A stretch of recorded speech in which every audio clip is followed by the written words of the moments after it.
Então nós estamos falando sobre os tempos imperfeitos. Nós estamos, para você que ligou agora, na gramática espanhola, parte 7, né?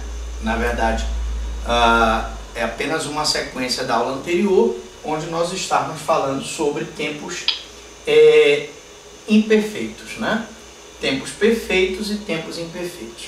Eu dizia que no tempo imperfeito, o passado, às vezes, o presente tem significado de passado.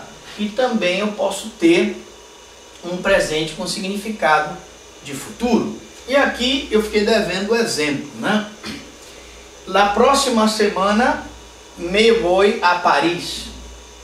La próxima semana me vou a Paris. Ora, na próxima semana me vou a Paris. Vou a Paris. Repare que o verbo, ele está no presente, com valor de futuro. Na próxima semana irei a Paris. Aliás, eu vou aproveitar e vou te dizer, você aluno, nós estamos diante de uma coisa muito usada pelos espanhóis. O hispano-hablante, normalmente ele coloca me vou a. Vou a comer, vou a beber. Ele prefere usar o vou para poder não ter que conjugar o verbo. Então, me vou a Paris significa que ele irá a Paris. Então, eu tenho um verbo no presente com valor de futuro, razão pela qual eu tenho um tempo imperfeito. E também eu posso ter um presente com valor habitual. Nós já sabemos que se eu tiver que apresentar um presente com valor habitual, eu tenho que usar o gerúndio, não é isso? Mas se eu uso o presente com valor habitual, eu vou ter um verbo com tempo imperfeito. Se emplea para referirnos a acciones que se repiten antes y después del momento en que hablamos. Se emprega para se referir a ações que se repetem antes e depois do momento em que nós falamos. Então aqui, por exemplo, todos os dias va a la tienda. Todos os dias ele vai à tenda, ou seja, à venda, ao supermercado, ao mercadinho. Aqui eu tenho um verbo no presente com valor de continuação. Então eu tenho um verbo no presente com valor de continuação. Daí um tempo imperfeito. Também eu posso ter um presente com valor intertemporal.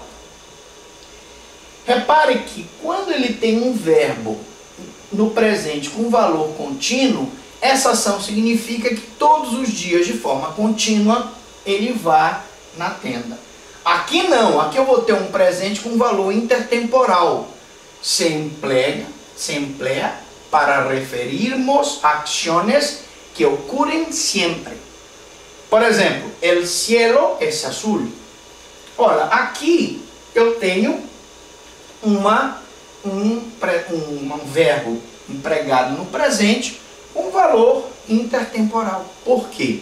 Porque o céu sempre vai estar azul, teoricamente, não haver um hecatombe, né?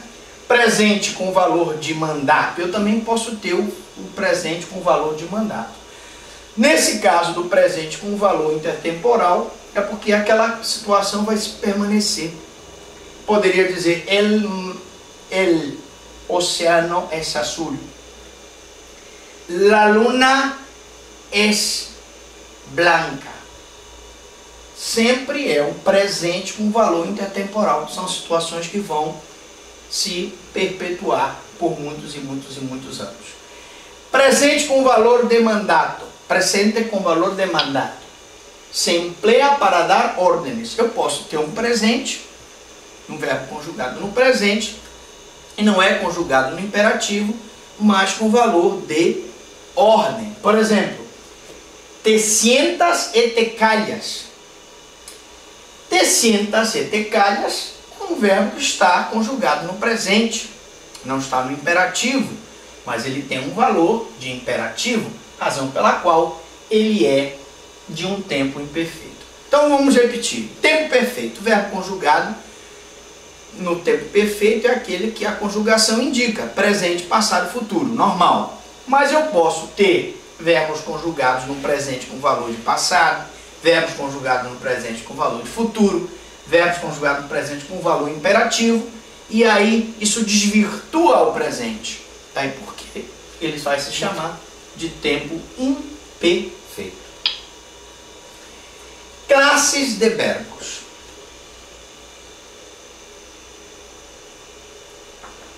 Eu tenho as classes de verbo. Você que vai fazer o DEL, preste muita atenção. Você que vai fazer prova de concurso, preste muita atenção. Porque aqui nós vamos esclarecer, ponto por ponto, o que são verbos auxiliares, verbos defectivos, verbos regulares e verbos irregulares. Vamos lá? Primeiro, os verbos auxiliares. Algunos verbos se unen a las formas no personales infinitivo, gerundio y participio de otros verbos para formar el núcleo del predicado. Alguns verbos se unem às formas não pessoais infinitivo, gerúndio e particípio de outros verbos para formar o núcleo do predicativo.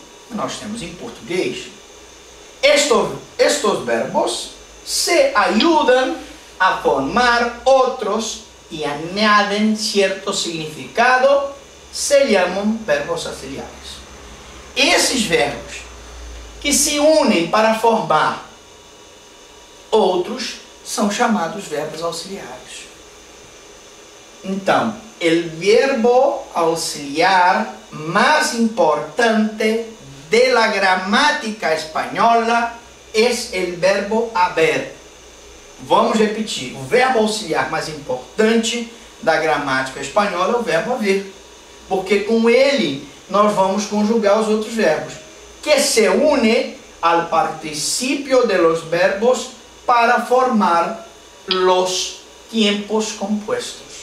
Ele vai se unir ao participio dos outros verbos para formar os tempos compostos que nós já vimos. Só para dar os exemplos, a gente encerra essa primeira parte.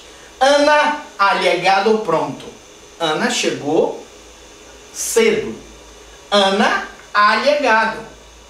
Veja que é um tempo composto, o verbo haver conjugado com llegado. El verbo ser se une al participio de muchos verbos para formar la voz pasiva en la que es el sujeto el que recibe la acción. Então, na próxima aula, nós vamos falar sobre a voz passiva. Quando o verbo ser se une a outro verbo para formar a voz passiva. Mas a gente vai falar na próxima aula. Você está com dúvida? Assista a nossa próxima aula. Agora você vai lá, dá a sua curtida no canal, faça a sua inscrição, porque é gratuito, né? E compartilhe com o seu amigo que vai fazer a prova do DEL, vai fazer a prova de concurso, está estudando espanhol para o vestibular, porque você já sabe, aqui você aprende a gramática espanhola. Perguntou alguma dúvida, alguma pergunta?